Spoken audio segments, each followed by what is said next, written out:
The gunshot that killed Russell Ashford's younger brother echoed in his mind every single day.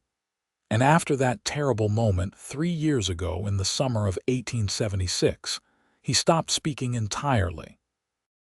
The silence became his armor, his protection against a world that had taken everything from him in one brutal instant outside a saloon in Dodge City, Kansas. Now, in the scorching heat of Quartzsite, Arizona Territory, in July of 1879, Russell worked as a ranch hand at the Double Creek Ranch, communicating only through nods, gestures, and the occasional written note when absolutely necessary. The other cowboys had given up trying to draw him into conversation, accepting his muteness as just another peculiarity of the untamed West. Russell was 26 years old, tall and lean with sun-darkened skin, and eyes the color of weathered leather. His silence made him efficient at his work because he never wasted time on idle chatter. He could rope a steer, break a wild horse, and mend a fence line better than most men who never stopped talking about how good they were. The ranch owner, an aging cattleman named Harold Burgeon, appreciated Russell's work ethic even if he found the silence unsettling. The other hands respected Russell's skill but kept their distance, unsure how to befriend a man who never spoke a single word. The day Natalie Rogers arrived in Quartzsite changed everything, though Russell did not know it at first. He was in town picking up supplies for the ranch, loading sacks of grain onto the wagon bed outside the general store. The Arizona sun beat down mercilessly, turning the dusty Main Street into a shimmering haze. Russell worked methodically, his hat pulled low over his eyes, ignoring the townspeople who passed by without greeting him. They knew better than to expect a response. Natalie stepped off the afternoon stagecoach with nothing but a worn leather satchel and a deep determination to start over. She was 23 years old, with auburn hair that caught the sunlight and green eyes that held both sadness and strength. She had traveled all the way from St. Louis, Missouri, leaving behind a broken engagement to a man who had tried to control every aspect of her life. Her Aunt Clara lived in Quartzsite and had offered Natalie a place to stay while she figured out what came next. As Natalie stood on the wooden boardwalk, taking in the rough frontier town with its saloons and sun-bleached buildings, she felt both terrified and exhilarated by the possibility of freedom. She was carrying her heavy satchel toward the address her aunt had written down when the leather strap suddenly broke, sending the bag tumbling into the dirt. Clothing and personal belongings scattered across the dusty street. Natalie gasped and knelt down, frantically gathering her things, her cheeks burning with embarrassment as a few townspeople walked past without offering help. She was stuffing a cotton dress back into the bag when a shadow fell across her, and she looked up to see a man standing there, silhouetted against the bright sun. Russell had noticed the young woman's predicament from across the street. Something about the way she had fallen to her knees in the dirt, desperately trying to collect her belongings while people simply walked around her, stirred something in his chest that he had thought long dead. Without thinking about it, he set down the grain sack he was holding and crossed the street. He knelt down beside her and began helping her gather the scattered items, his movements gentle and careful. Natalie was surprised when the stranger started helping her. She glanced at him, taking in his weathered face and the kindness in his eyes despite the hardness of his features. When their fingers accidentally touched as they both reached for the same embroidered handkerchief, she felt an unexpected warmth spread through her. She looked up at him and smiled, a genuine expression of gratitude that lit up her entire face. That smile hit Russell like a physical blow. It was not just beautiful, though it certainly was that. It was the warmth in it, the authentic kindness that seemed to reach right through all the walls he had built around himself. For the first time in 3 years, Russell felt the urge to speak, to say something, anything, to acknowledge the gift she had just given him. His lips parted, and he almost managed it, but the words caught in his throat like they always did, tangled up with the memory of his brother's last gasping breath. Instead, he simply nodded and handed her the items he had collected. Their eyes met and held for a long moment, and something unspoken passed between them. Natalie felt her heart skip in an inexplicable way. There was something different about this man, something that drew her in despite the fact that he had not said a word. "Thank you," Natalie said softly, her voice warm and genuine. "I don't know what I would have done if all my belongings had been trampled by horses or stolen. You're very kind." Russell wanted desperately to respond, to tell her it was nothing, to ask her name, to say literally anything at all. But the words would not come. They never did. He simply tipped his hat to her, gathered up the last of her things, and helped her carefully place everything back into the broken satchel. Then he pulled out his bandana and used it to tie the bag closed so she could carry it the rest of the way. "Oh, that's very clever," Natalie said, watching him work. She waited for him to speak, but he remained silent. She found it odd but not unpleasant. There was something peaceful about his quiet presence. "I'm Natalie Rogers. I just arrived from Missouri. I'm going to be staying with my Aunt Clara Robertson." "Do you know her?" Russell nodded. Everyone in Quartzsite knew Clara Robertson. She ran the boarding house on the east side of town and was known for her sharp tongue and generous heart. He pointed down the street in the direction of the boarding house, then held up 5 fingers to indicate it was about 5 blocks away. Natalie watched him communicate without words and felt a deep curiosity bloom inside her. "You don't speak, do you?" she asked gently, with no judgment in her voice, only sincere interest. Russell shook his head, appreciating that she had not pressed him for reasons or looked at him with pity. He picked up her makeshift bag and gestured that he would carry it for her. When she started to protest, he simply started walking in the direction of the boarding house, giving her little choice but to follow. They walked together through the dusty streets of Quartzsite, an odd pair that drew a few curious glances from locals. Natalie found herself talking to fill the silence, telling him about her journey from Missouri, about the endless prairie she had crossed, about the mountains she had seen for the first time in her life. Russell listened to every word, and somehow Natalie could tell he was truly listening, not just waiting for her to stop talking like so many men did. There was an attentiveness in the way he occasionally nodded or glanced at her that made her feel heard in a way she never had before. When they reached the boarding house, a sturdy 2-story building with a wraparound porch, Natalie turned to him. "Thank you for carrying my bag and for helping me. I hope I'll see you again, mister." Russell hesitated, then pulled a small notebook and pencil stub from his shirt pocket.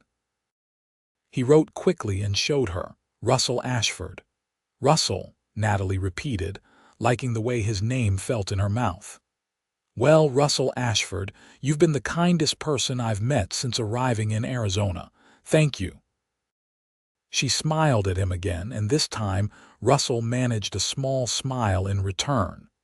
It felt strange on his face, like a muscle he had forgotten how to use, but it also felt right. He tipped his hat to her once more and turned to head back to the wagon, aware that he had left the supplies unattended longer than he should have. As he walked away, Natalie watched him go, feeling an unexpected pull toward this silent stranger. There had been something in his eyes, a depth of pain and understanding that intrigued her. She found herself hoping she would see him again soon. Russell returned to the ranch that evening in a state of confusion he had not experienced in years. He went through the motions of his evening chores, feeding the horses and checking the water troughs, but his mind kept drifting back to the young woman with the auburn hair and the smile that had somehow reached past all his defenses. That night, lying in his bunk in the ranch hand's quarters, Russell found himself thinking about Natalie Rogers instead of his brother for the first time in as long as he could remember. It felt like both a betrayal and a relief. The next morning, Russell volunteered to make the supply run to town, something he normally avoided because it meant more potential interactions with people. His fellow ranch hand, a talkative man named Pete Collins, gave him a strange look but shrugged and went back to repairing tack. Russell hitched up the wagon and made the hour-long journey into Quartzsite with his heart beating faster than it should have been. He had no real reason to expect to see Natalie again, but fate was on his side that day. She was standing outside her aunt's boarding house, sweeping the porch when he drove past. She looked up at the sound of the wagon wheels and her face brightened when she recognized him. She waved enthusiastically, and Russell felt that same stirring in his chest as the day before. He pulled the wagon to a stop without consciously deciding to do so. Natalie set down her broom and walked over to the wagon, shading her eyes from the morning sun. "Russell, I was hoping I might see you again. Are you heading somewhere, or do you have time for a cup of coffee?" "My aunt makes the best coffee in the territory, or so she claims." Russell knew he should decline, knew he should get the supplies and return to the ranch, but instead he found himself nodding. He climbed down from the wagon and followed Natalie into the boarding house, removing his hat as he entered. The interior was cool and welcoming, with lace curtains on the windows and the smell of fresh bread in the air. Clara Robertson appeared from the kitchen, a robust woman in her 50s with graying hair pulled back in a severe bun. Her eyes were sharp as she assessed Russell, but there was kindness in her face. "So you're the young man who helped my niece yesterday." Natalie hasn't stopped talking about the silent cowboy who came to her rescue. "I'm Clara Robertson." Russell nodded respectfully, and Clara seemed to understand immediately that he would not be speaking. She did not press him, simply gestured toward the kitchen table. "Sit down then. Coffee will be ready in a moment. Natalie, get the man a cup and stop standing there like a fool." Natalie laughed at her aunt's bluntness and did as she was told. Soon the three of them were sitting around the kitchen table with steaming cups of strong coffee. Clara launched into a story about the latest town gossip, and Natalie interjected with questions about life in Quartzsite. Russell simply listened, sipping his coffee and feeling more at peace than he had in years. There was something about the easy dynamic between aunt and niece, the warmth of their companionship, that reminded him of his own family before tragedy had struck. At one point, Clara had to excuse herself to help a boarder who was checking out. Left alone with Russell, Natalie leaned forward slightly, her green eyes searching his face. "Can I ask you something, and you don't have to answer if you don't want to? Why don't you speak? Were you born that way, or did something happen?" Russell's hand tightened on his coffee cup. The question was direct but not unkind, and he appreciated her honesty. He pulled out his notebook and wrote carefully. "Something happened 3 years ago. I can speak, but the words will not come anymore." Natalie read his words, and her expression softened with understanding and compassion. "I'm sorry, that must be very difficult." She paused, then added, "For what it's worth, I find your silence rather peaceful. Most men I've known never stop talking long enough to actually listen." Russell wrote again, "You are easy to listen to. You have interesting things to say." The compliment, simple as it was, made Natalie blush with pleasure. She smiled at him, and Russell felt that same inexplicable urge to speak, to break through the barrier that had held him captive for so long. He opened his mouth, trying to force the words out, but they remained stubbornly lodged in his throat. Frustration flooded through him, and it must have shown on his face because Natalie reached across the table and gently touched his hand. "Don't force it," she said softly. "I like you just as you are, Russell Ashford." Her words and her touch sent warmth spreading through him. He turned his hand over so their palms met, and they sat like that for a long moment, two people who had been broken by life finding unexpected solace in each other. When Clara returned, they broke apart, but something fundamental had shifted between them. Russell stayed for another hour, far longer than he should have, before finally forcing himself to leave and complete his supply run. As he worked through his errands in town, loading flour and coffee and nails onto the wagon, his mind was entirely focused on Natalie. He made a decision then and there. He would come back to see her. He would find a way to be part of her life, even if he could not speak. Over the following weeks, Russell became a regular visitor to the boarding house. He would find excuses to come to town, volunteering for every supply run and errand. Harold Burgeon, the ranch owner, noticed the change in Russell's behavior and was astounded when Russell actually volunteered to deliver a package to Clara Robertson's boarding house. The old man said nothing, but he watched with interest as his most silent ranch hand began to show signs of life again. Natalie and Russell fell into an easy routine. She would be waiting for him when he arrived, and they would take walks through town or sit on the boarding house porch, talking, or rather, Natalie would talk and Russell would listen and occasionally write responses in his notebook. She told him about her life in St. Louis, about the suffocating expectations of society there, about her former fiancé who had wanted to mold her into a perfect, obedient wife. She told him about her dreams of independence, of maybe opening a small dress shop or working as a teacher. Russell wrote about his life on the ranch, about the horses he loved, about the beauty of the Arizona landscape.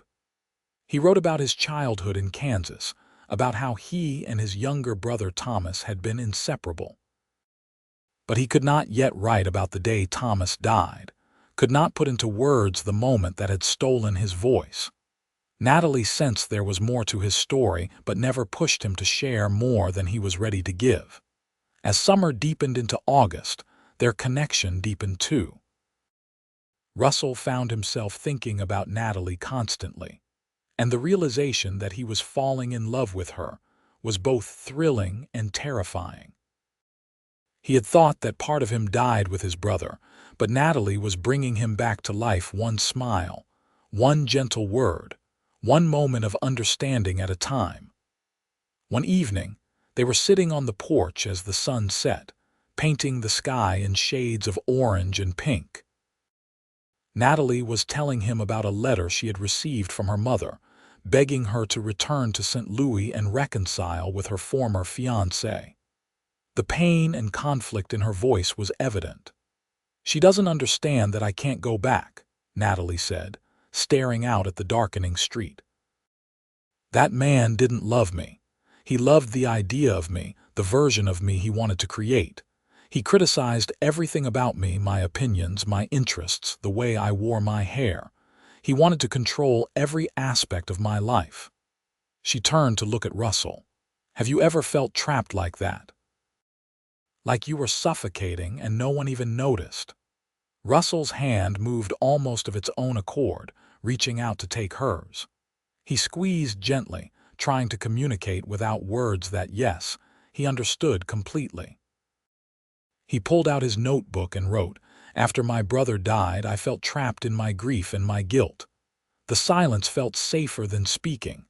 I thought I would stay silent forever. Then I met you."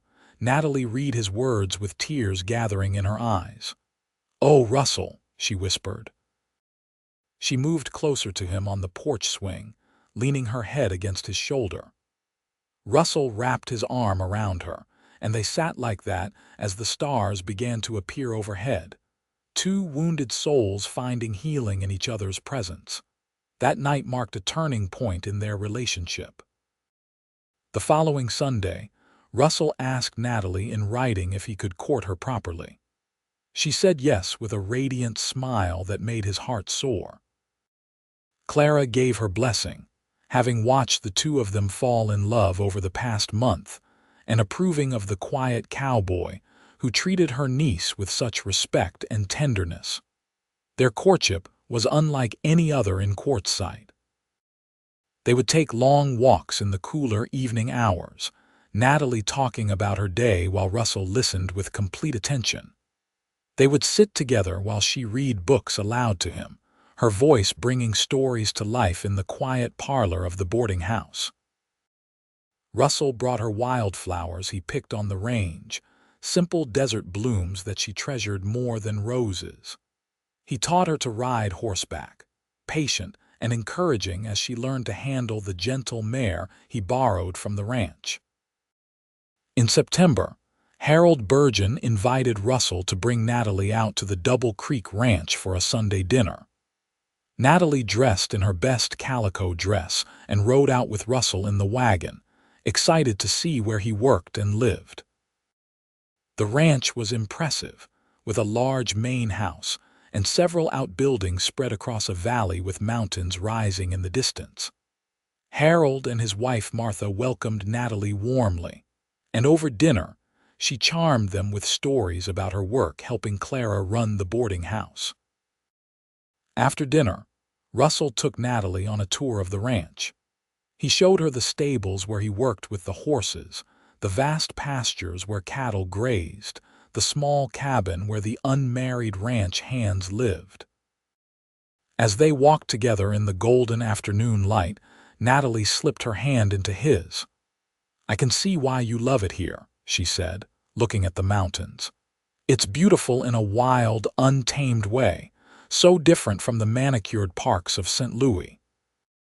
Russell stopped walking and turned to face her. He reached up and gently tucked a strand of auburn hair behind her ear, his touch tender. Natalie's breath caught at the intimacy of the gesture. They stood close together, the world around them seeming to fade away. Russell cupped her cheek in his hand, asking permission with his eyes. Natalie answered by leaning into his touch and rising up on her toes. Their first kiss was gentle and sweet, a meeting of lips that spoke everything Russell could not say aloud.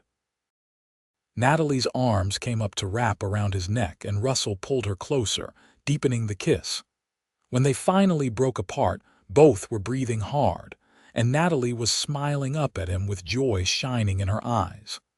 "I love you, Russell Ashford," she said clearly and without hesitation. "I know it's fast and maybe I'm not supposed to say it first, but I don't care about those rules. I love you." Russell's throat tightened with emotion. He loved her too, desperately, completely. He wanted to say it back, needed to say it back. His lips moved, forming the words, "I love you," but no sound came out. The frustration and disappointment that crashed through him must have shown on his face because Natalie immediately shook her head. "Don't," she said, placing her fingers gently over his lips. "You don't have to say it. I can see it in your eyes, in the way you look at me, in every kind thing you do. I know you love me, Russell. The words don't matter." But they did matter to Russell. He pulled out his notebook with shaking hands and wrote in large, emphatic letters, "I love you. I love you more than I thought I could love anything again. You brought me back to life." Natalie read the words through tears, then kissed him again, pouring all her emotion into it. They stood wrapped in each other's arms as the sun sank lower, both knowing they had found something rare and precious. As autumn arrived in the Arizona Territory, bringing slightly cooler temperatures, Russell and Natalie's relationship continued to deepen. Clara had become like a mother to both of them, offering advice and support while also giving them space to build their future together. The townspeople of Quartzsite grew accustomed to seeing the silent cowboy and his talkative sweetheart walking hand in hand through the streets. But Russell knew he could not truly move forward until he confronted his past. One October evening, He sat down with Natalie on the boarding house porch and pulled out his notebook. His hand trembled slightly as he began to write, telling her the full story for the first time. He wrote about how his brother Thomas had been only 19 years old, how they had been at a saloon in Dodge City when a drunken argument at the card table turned violent. A man had pulled a gun and fired wildly into the crowd. The bullet had hit Thomas in the chest, and he had died in Russell's arms, blood soaking into the dusty saloon floor. Russell had been trying to tell Thomas to hold on, to stay with him, when his brother had taken his last breath. The words Russell had been speaking had died with Thomas, caught in his throat, and they had never come out again. He wrote about the guilt he carried, the irrational but powerful belief that if he had done something differently, said something different, somehow Thomas would still be alive. He wrote about how the silence had felt like both a punishment and a refuge, keeping him separate from a world that could hurt him so deeply. Natalie read every word with tears streaming down her cheeks.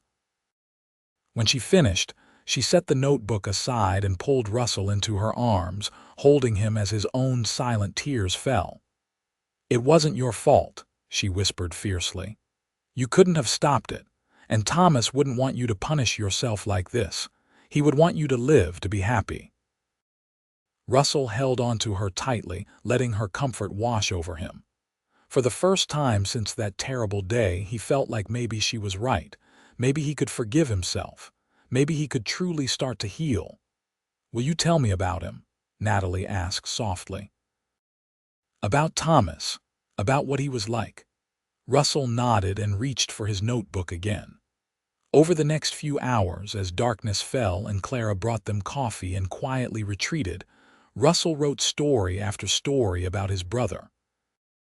He wrote about Thomas's terrible sense of humor, about the time they had tried to catch a wild Mustang and ended up in a creek, about Thomas's dream of saving enough money to buy his own piece of land. Natalie listened and asked questions, and slowly the memories became less painful and more bittersweet, a celebration of Thomas's life rather than just a mourning of his death. When the clock struck 10 and Clara called out that it was getting late, Russell walked Natalie to the door of the boarding house. She turned to him before going inside and said, "Thank you for trusting me with this, for sharing Thomas with me. I wish I could have known him." Russell nodded, then on impulse, he tried again to speak. He focused on Natalie's face, on the love and acceptance he saw there, and forced the words up from deep inside. "Thank you," he managed, the words barely more than a hoarse whisper, but they were real, they were audible, they were there. Natalie's eyes went wide with shock and joy. "Russell, you spoke. You actually spoke." Russell was equally shocked. The words had hurt coming out, rusty and rough, but they had come. His voice was raw and unused, but it existed. A tremendous weight lifted from his shoulders, and suddenly he was smiling, really smiling for the first time in 3 years. "Say something else," Natalie urged, grabbing his hands. Russell tried again, his voice still barely above a whisper but growing slightly stronger. "I love you, Natalie Rogers." She laughed and cried at the same time, throwing her arms around his neck. "I love you too. Oh, Russell, your voice, I can hear your voice." They stood in the doorway kissing until Clara called out that she was going to lock them both outside if they didn't stop carrying on like teenagers. They broke apart laughing, and Russell touched his throat in wonder.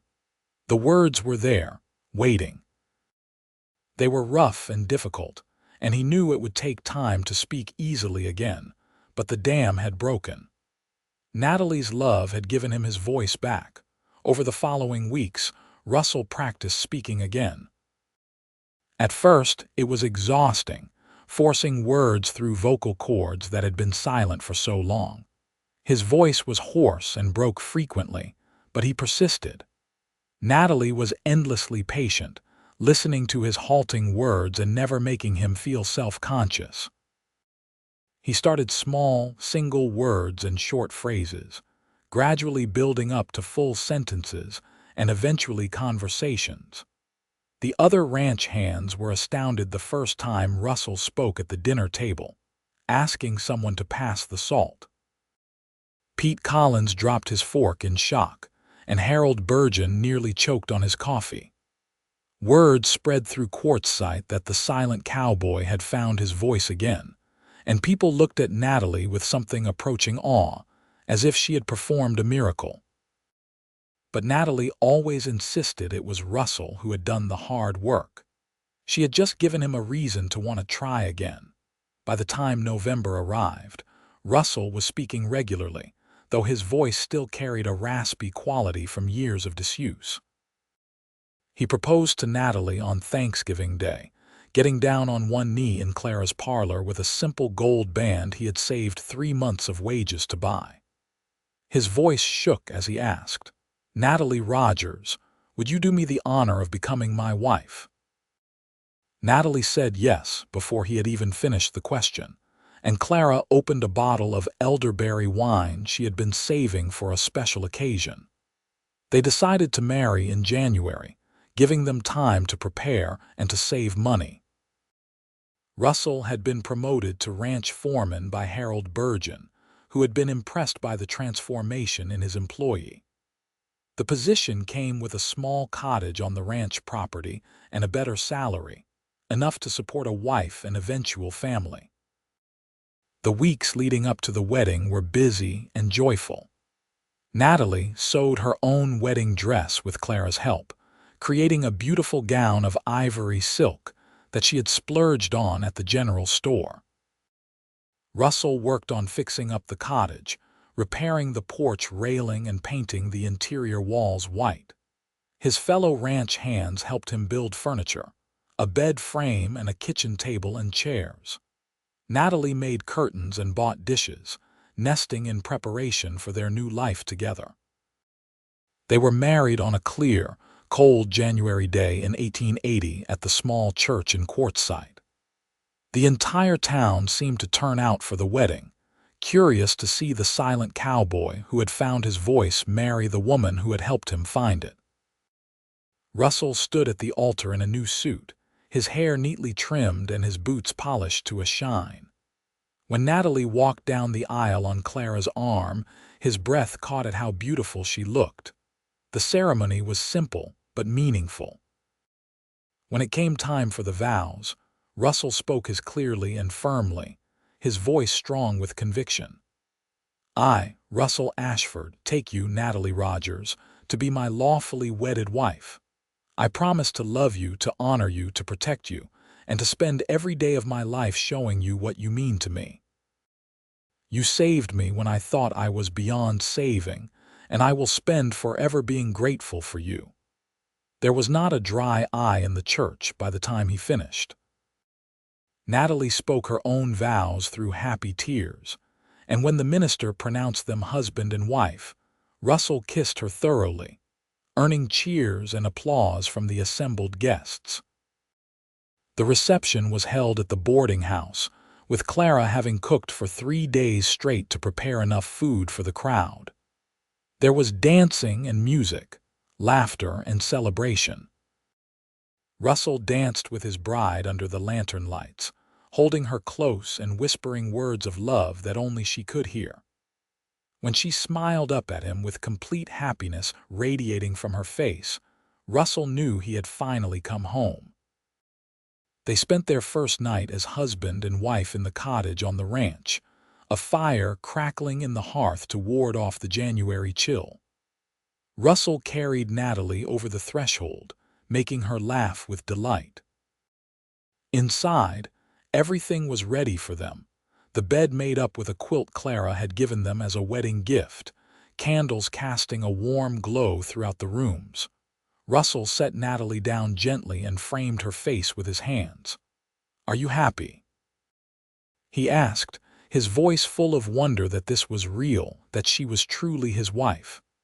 "Happier than I have ever been in my entire life," Natalie answered honestly. "I love you so much, Russell. I love the man you are, the man you have become. I am so proud to be your wife." They came together in a kiss that quickly deepened with passion and need.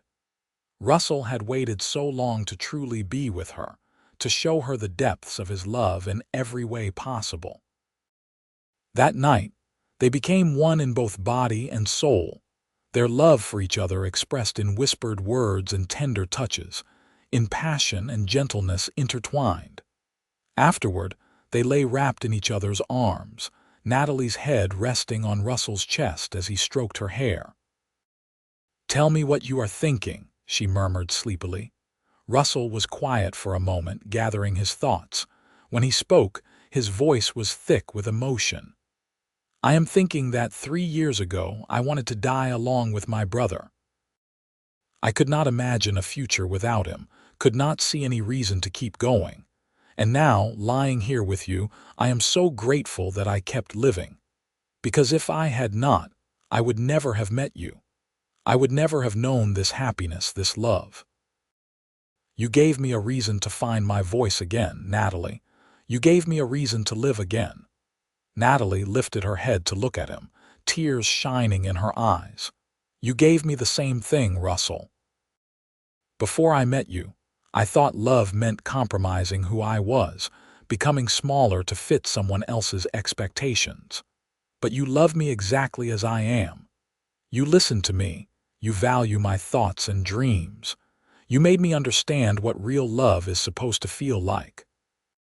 They kissed again, sealing their promises to each other, and eventually drifted off to sleep in each other's arms, safe and content in the home they would build together.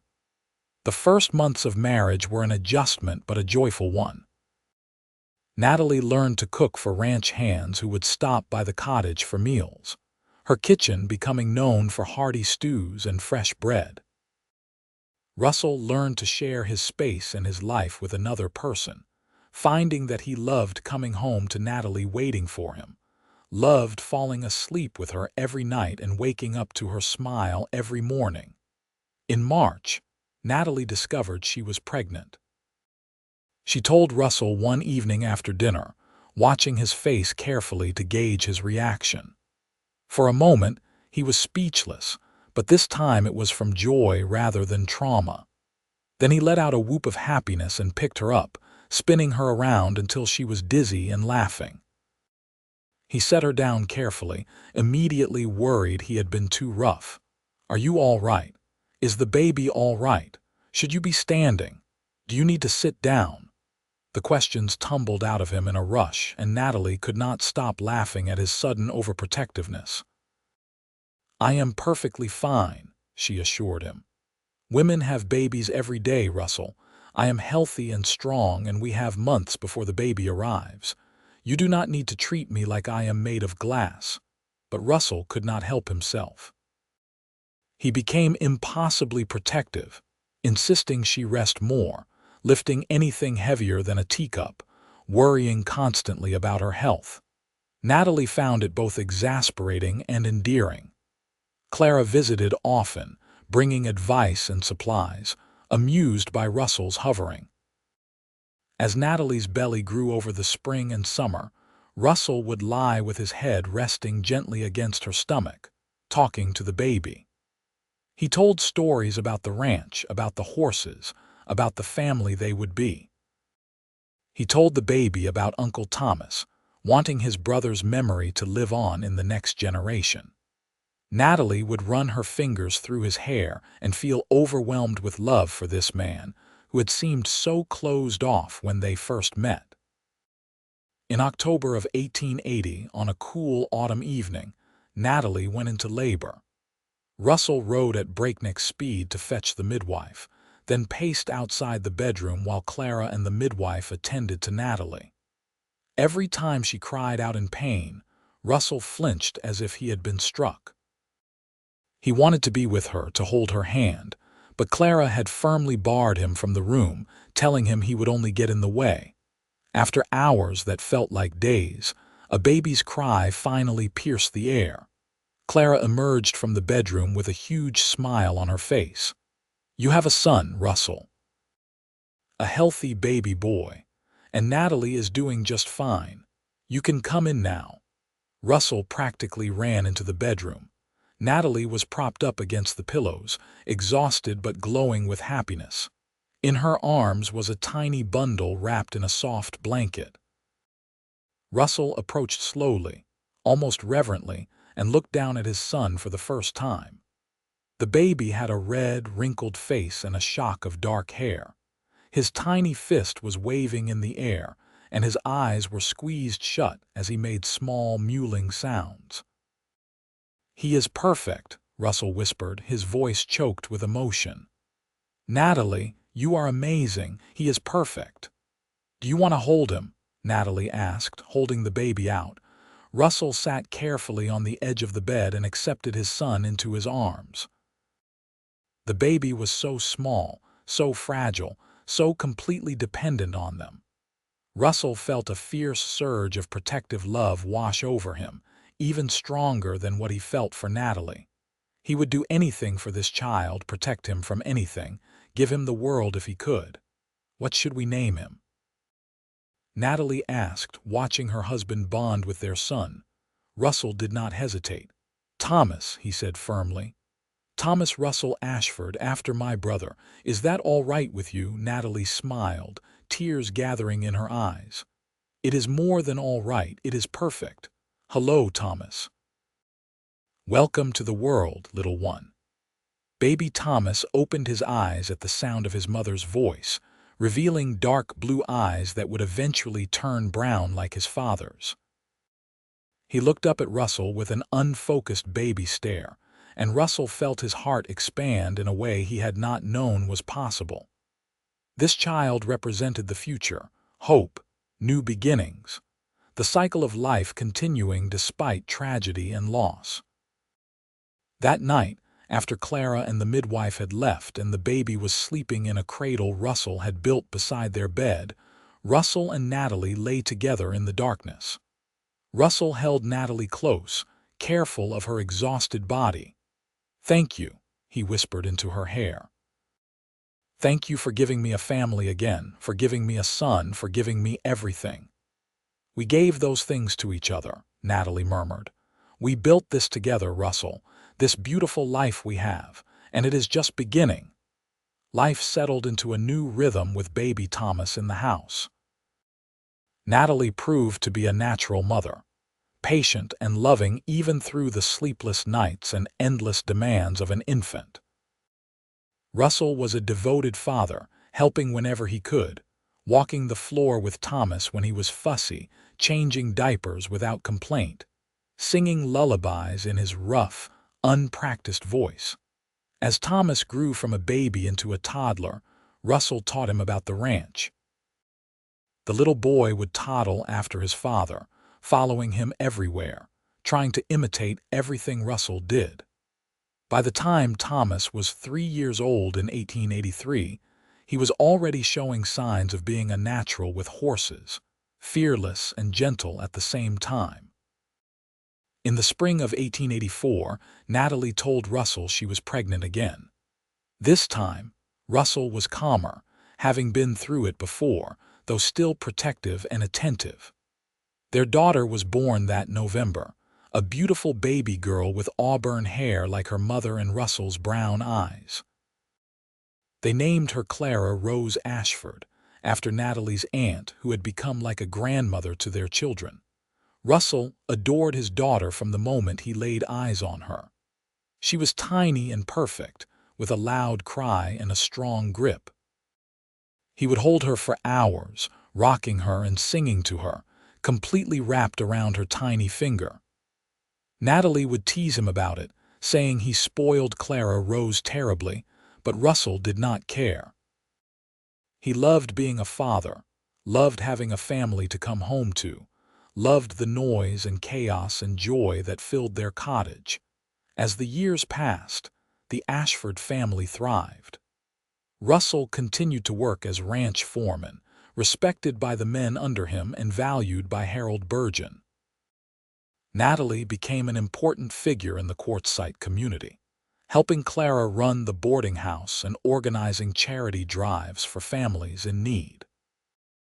Their children grew healthy and strong, Thomas becoming more like his father every day, while Clara Rose showed signs of her mother's independence and spirit.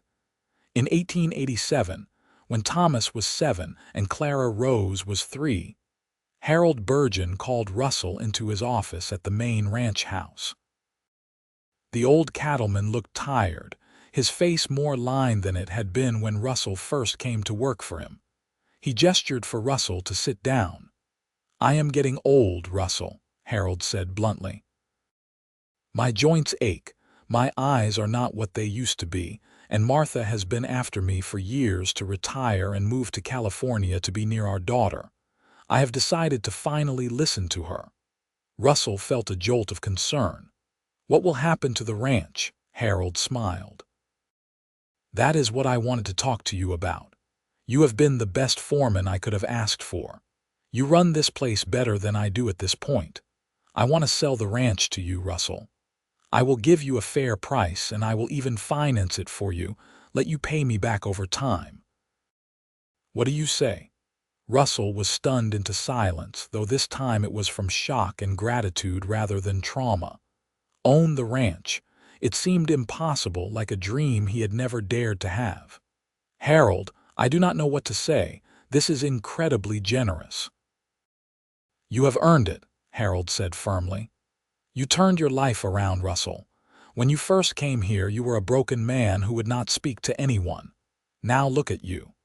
You have a wife, children, respect in the community, and a voice you use to speak up for what is right. I cannot think of anyone I would rather sell this ranch to." Russell accepted, his voice thick with emotion. "I will make you proud, Harold. I promise you that." They shook hands on the deal, and Russell rode home that evening feeling like he was floating. He burst into the cottage and swept Natalie into his arms, spinning her around just like he had when she told him she was pregnant with Thomas. "We are buying the ranch," he announced. "Harold is selling it to us. We are going to own the Double Creek Ranch, Natalie." Natalie was overjoyed, though also a bit overwhelmed by the responsibility. But she believed in Russell completely, knew that he would succeed at anything he set his mind to. They celebrated that night after the children were in bed, making love with joy and excitement, dreaming aloud about their future as ranch owners. The transition took several months, but by the summer of 1887, the ranch officially belonged to Russell and Natalie Ashford.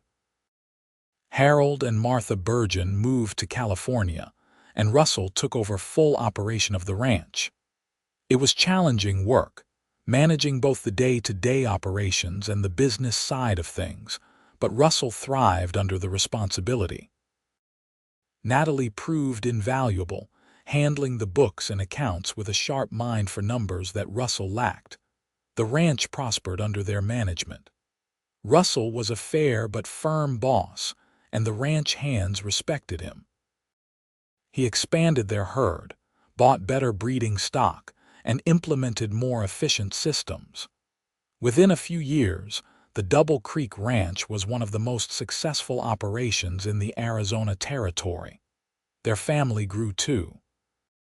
In 1889, Natalie gave birth to twin boys, James and Joseph, who were whirlwinds of energy from the moment they could crawl. Russell and Natalie were constantly exhausted but blissfully happy, their cottage filled with laughter and noise and love. Thomas, now 9 years old, was a big help with his younger siblings, already showing the responsibility and kindness that would define him as an adult. Clara Rose, at 5, was a little mother to the twins, bossing them around and protecting them fiercely. On their 10th wedding anniversary in January of 1890, Russell and Natalie renewed their vows in a small ceremony at the church in Quartzsite. Clara was there, older now but still sharp and involved in their lives. The children sat in the front pew, Thomas holding the twins while Clara Rose watched with wide eyes. Russell spoke his vows to Natalie with a clear, strong voice, no trace remaining of the silent cowboy he had once been. 10 years ago, you smiled at me and changed my life forever, Russell said, holding both of Natalie's hands in his. You gave me back my voice, my hope, my future. You gave me a family and a reason to live fully instead of just existing. Every single day with you has been a gift, Natalie. I love you more now than I did on our wedding day, and I will love you even more tomorrow than I do today. Thank you for choosing me, for staying with me, for building this beautiful life with me. Natalie was crying openly by the time he finished. She spoke her own vows, her voice shaking with emotion. You are the best man I have ever known, Russell Ashford. You are kind and strong, gentle and brave. You love me fiercely and you love our children even more. You work hard every day to give us a good life, and you never take a single moment with us for granted. I am so proud to be your wife, so grateful for every single day we have together. I love you with all my heart, and I always will. They kissed while their children clapped, and Clara dabbed at her eyes with her handkerchief. Afterward, there was a party at the ranch, with all their friends and neighbors coming to celebrate with them. Russell danced with Natalie in the barn they had decorated with lanterns and ribbons, holding her close and thinking about how far they had both come. You ever think about what your life would have been like if you had stayed in St. Louis? Russell asked as they swayed together to the music. Natalie shook her head firmly. Never. Well, that is not true. Sometimes I think about it, but only to be grateful that I left. If I had stayed, I would probably be trapped in a miserable marriage, pretending to be someone I was not. I would never have met you, never have had our children, never have known what real love and happiness feel like. Coming to Quartzsite was the best decision I ever made. I am glad you made it, Russell said, kissing her forehead, because my life truly began the day you smiled at me. As the years continued to pass, the Ashford family became an integral part of the Quartzsite community. Russell was known as a fair and honest businessman, someone whose word was his bond. Natalie was beloved for her charity work and her willingness to help anyone in need. Their children grew up with strong values and loving hearts, shaped by the example their parents set. Thomas grew into a fine young man, skilled with horses and cattle, planning to eventually take over the ranch from his father. Clara Rose became a teacher at the local school, brilliant and passionate about education. The twins, James and Joseph, were inseparable and mischievous, keeping their parents on their toes but also bringing endless joy and laughter to their lives. In 1895, Clara Robertson passed away peacefully in her sleep at the age of 72. Russell and Natalie mourned her deeply, grateful for the years they had been able to share with her and for the crucial role she had played in their love story. They buried her in the Quartzsite cemetery under a cottonwood tree, and Natalie planted roses on her grave every spring. By the time Arizona became a state in 1912, Russell and Natalie had been married for 32 years. Their children were grown, with families of their own, and the Double Creek Ranch was now one of the most respected operations in the entire state. Russell was 59 years old, his hair more gray than brown now, but he was still strong and vital. Natalie, at 56, was as beautiful as ever in Russell's eyes, her auburn hair streaked with silver, and her green eyes still bright with intelligence and humor. They were sitting on the porch of their home one summer evening, watching the sun set over the mountains, when Russell reached over and took Natalie's hand. "Do you remember the day we met?" he asked, something he had asked many times over the years. Natalie smiled, knowing what was coming because it was one of their favorite stories to tell. "Of course I do. I dropped my satchel in the street, and a silent cowboy came to help me. He did not say a word, but there was something in his eyes that made me feel safe. I wanted to speak to you so badly," Russell continued, his voice warm with memory. You smiled at me, and it was like something broke open inside me. I went home that night thinking about you instead of thinking about Thomas for the first time in 3 years. You started healing me from that very first moment. We healed each other, Natalie corrected gently, squeezing his hand. I was broken too, Russell, just in a different way. You showed me what it meant to be truly loved, truly valued for who I was. You gave me a home and a family and a purpose. We saved each other. Russell brought her hand to his lips and kissed it tenderly. I love you, Natalie Ashford. After all these years, after everything we have been through together, I love you more than ever. And I love you, Natalie replied, leaning her head on his shoulder. My silent cowboy who found his voice again. They sat together as the stars began to appear in the darkening sky, holding hands and watching the night settle over the ranch they had built together. Around them, they could hear the sounds of their legacy. Grandchildren playing in the yard, their adult children talking and laughing inside the house, horses nickering in the stables. It was the sound of a life fully lived, of love that had overcome tragedy and silence and fear. Russell thought back to that young man he had been, broken and voiceless, convinced he would never be whole again. He thought about his brother Thomas, whose memory he had honored by naming his first son after him, whose death had stolen Russell's voice but whose love Russell carried with him always. And he thought about the remarkable woman sitting beside him, the woman whose simple smile had started him on the path back to life. "What are you thinking about?" Natalie asked, feeling his body tense slightly with emotion. "I am thinking that I am the luckiest man who ever lived," Russell said honestly. "I am thinking about all the ways my life could have gone differently, all the moments that led me to you. I am thinking about how grateful I am for every single day we have had together." Natalie lifted her head to look at him, seeing the love and contentment in his face. "We have had a good life, haven't we? The best life," Russell confirmed. "Better than I ever dreamed possible." They sat in comfortable silence for a while longer, the kind of silence that comes from decades of knowing each other completely. It was so different from the silence Russell had wrapped himself in all those years ago, that protective but suffocating silence born of grief and guilt. This was a peaceful silence, full of love and understanding and shared history. Eventually, they went inside to join their family for dinner. The long table Russell had built years ago was crowded with children and grandchildren, multiple generations gathered together to share a meal.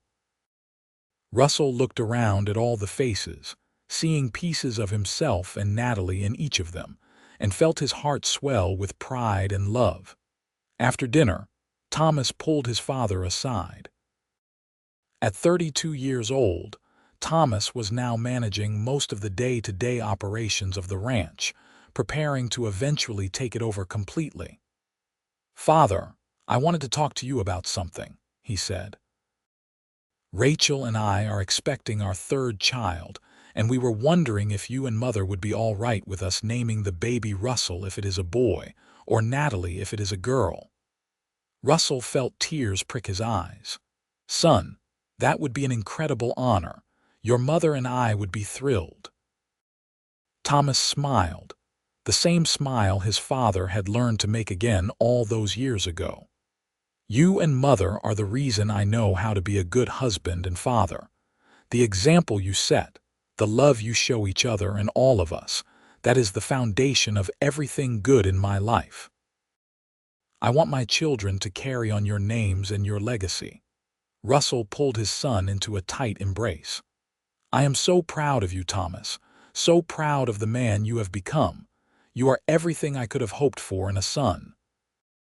Later that night, when everyone had finally gone home or to bed and Russell and Natalie were alone in their room, Russell told her about Thomas's request.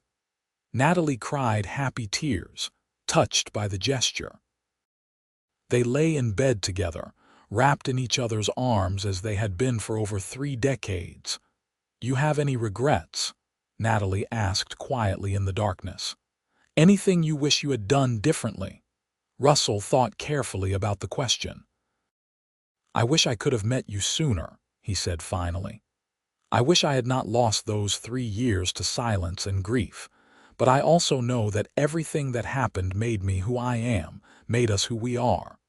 The pain shaped me just as much as the joy did. So no, I do not think I have any real regrets. What about you? I regret nothing, Natalie said firmly. Every choice I made, every step I took, led me to you and to this life. Even the hard parts, even the pain, it was all worth it to end up here.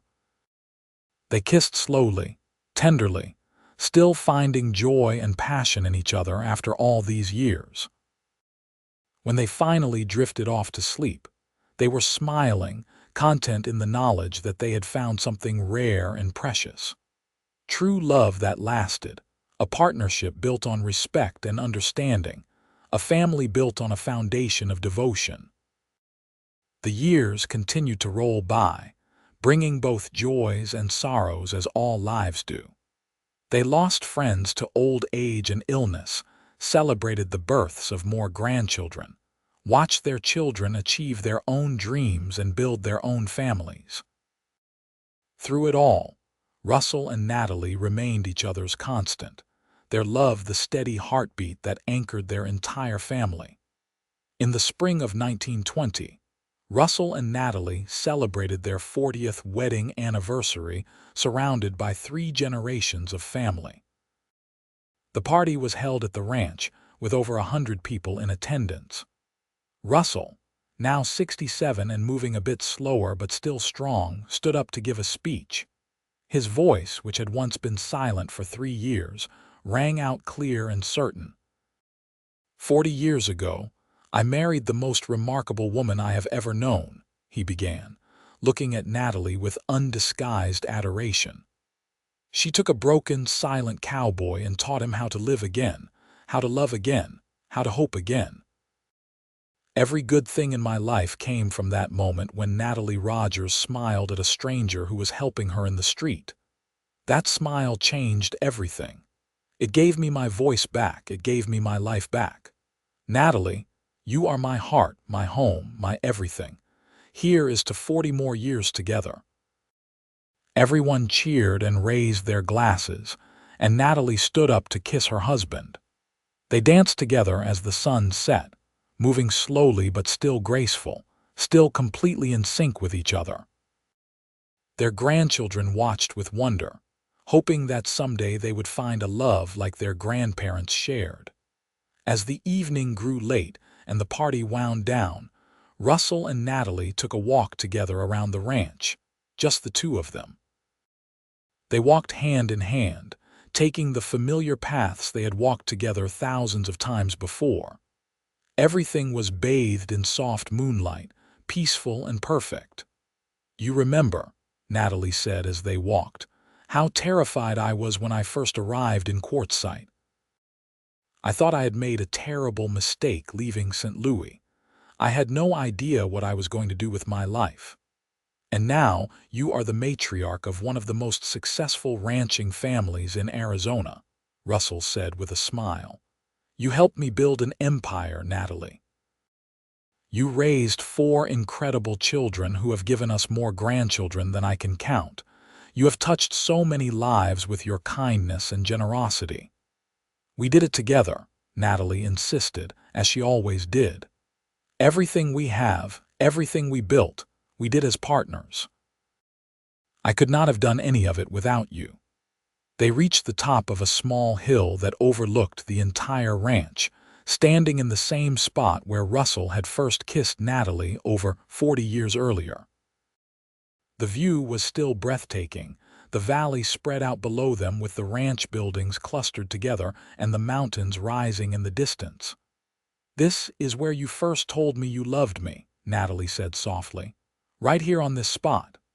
And where I first kissed you, Russell added. Where I started to believe that maybe I could be happy again. Are you happy? Natalie asked, turning to face him. Have I given you a good life, Russell?